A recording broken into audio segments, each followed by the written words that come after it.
Hola, ¿cómo están? Hoy vamos a hablar de la sucesión intestada. La sucesión intestada es la que ocurre en la mayor parte de los casos, es decir, es la que ocurre cuando no hay una disposición total del caudal relicto, es decir, de los bienes de la persona que fallece, y en consecuencia queda un remanente, es decir, queda una parte que no está disponible, o bien cuando la persona directamente no hizo ningún testamento, es decir, lo que sucede en la mayoría de los casos en Argentina, porque nosotros no tenemos arraigada la costumbre de planificar nuestra propia muerte o de organizar la transferencia de nuestros bienes al momento de nuestro fallecimiento. Por eso es que ustedes, la clase de hoy probablemente es la que más usen en su carrera cuando reciban sucesiones, que son la mayoría de las veces intestadas. A diferencia de lo que sucedía en el derecho romano, en el derecho argentino es posible que una sucesión se defiera en parte por la organización legal, es decir, por lo que prevé el legislador, y en parte por la voluntad del causante. En el derecho romano, una y otra forma quedaban excluidas, se excluían recíprocamente. En nuestro derecho pueden combinarse, es decir, puede darse una sucesión en parte testada, en parte intestada.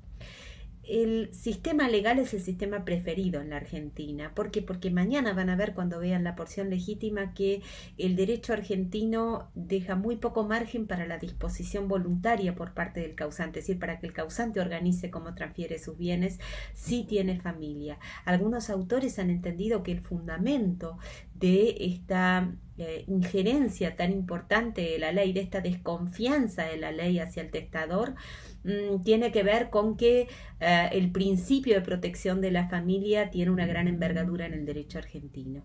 Es decir, la idea de que, esbozada en alguna parte de la doctrina, que el causante podía ser un caprichoso o que el causante a lo mejor quería disponer de manera unilateral, sin tener en cuenta a sus propios familiares, o que algunas de las personas vulnerables a las cuales les podría haber quedado los bienes al momento de la muerte podrían quedar desprotegidas, un poco preside la idea, para una parte importante de la doctrina, de la organización del derecho sucesorio argentino. Con lo cual, ustedes van a ver que hay dos instituciones que responden a este principio de protección de la familia.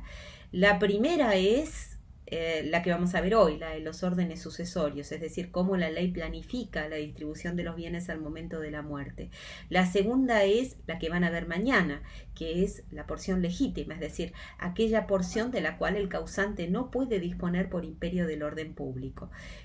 Son dos instituciones que son correlativas y complementarias y que tienen, si ustedes quieren, un mismo fundamento legal, que es la limitación de la autonomía de la voluntad al momento de testar por valores que se consensúan socialmente y que se consideran especialmente valiosos. Cuando ustedes vean la presentación del día de hoy, cuando lean el cuadernillo, cuando lean el material que tienen a disposición, se van a dar cuenta de qué es lo que el legislador entendió que debía ser protegido, es decir, qué estructuras de familia entendió el legislador que debían ser protegidas. Fíjense que el legislador prefirió la familia matrimonial.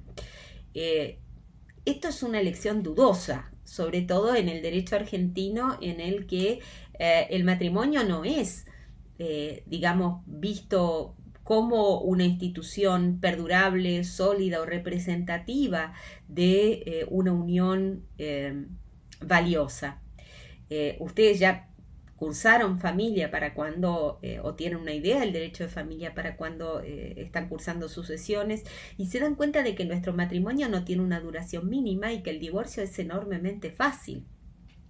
Mientras que las uniones convivenciales, que son la otra institución recogida en el ámbito de las relaciones de familia del derecho argentino, exige al menos 2 años de convivencia ininterrumpida y exclusiva previa al momento de su constitución, y que no le es exigida al matrimonio. De modo que podría ser que esta unión convivencial hubiera durado tiempo prolongado, digamos, desde ya los 2 años necesarios para su constitución en forma exclusiva, y que luego lo mejor hubiera durado buena parte de la vida de 2 personas, y que al momento de la muerte de una de ellas, la persona conviviente se encuentre sin ninguna estructura de protección sucesoria, salvo la posibilidad de habitar la vivienda familiar por el plazo máximo de 2 años, plazo después del cual va a ser expulsada, puede ser expulsada por los demás coherederos, incluso si esos coherederos son sus hijos o los hijos del causante.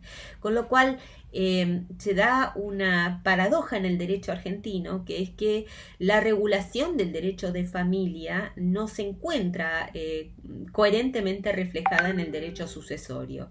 Es decir, nosotros nos encontramos que en el derecho de familia el matrimonio es una institución, digamos, regulado de una manera, si ustedes quieren, un poco liberal, mientras que el derecho de las uniones convivenciales está regulado de una manera, si ustedes quieren, mucho más cuidadosa y como una institución que tiene una vocación de perdurabilidad que el matrimonio no registra en el derecho argentino. Estas son las paradojas que nosotros encontramos. Por otra parte, ustedes saben que nos han hablado de la pluralidad de tipos familiares. Nosotros ya saben que en esta cátedra hemos sostenido que nos parece discriminatorio hablar de familias en lugar de hablar de familia, porque nos parece que pareciera que son todas distintas y como si no tuvieran todas el mismo estatuto, el mismo carácter familiar. Entonces nosotros hablamos de familia, y familia son las muchas configuraciones que son reconocidas en los derechos internacionales, en el derecho internacional y especialmente en el argentino como familia,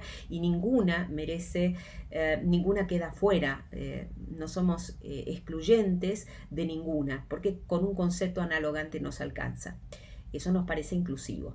Entonces, en función de todo esto, nosotros creemos que el derecho sucesorio no tiene una visión inclusiva de los distintos tipos de familia que están recogidos en el Código Civil y Comercial, y solamente recoge la familia conyugal, y no cualquier tipo de familia conyugal, la familia conyugal que convive y que está en la plenitud de su modo de relación. Es decir, que al momento de la ruptura no se encuentran separados de su propia voluntad. Significa que es una forma de matrimonio muy particular el que se ve beneficiado por las disposiciones del derecho sucesorio. Hay dos órdenes más, dos grupos más de familiares que el derecho sucesorio beneficia: los descendientes y los ascendientes.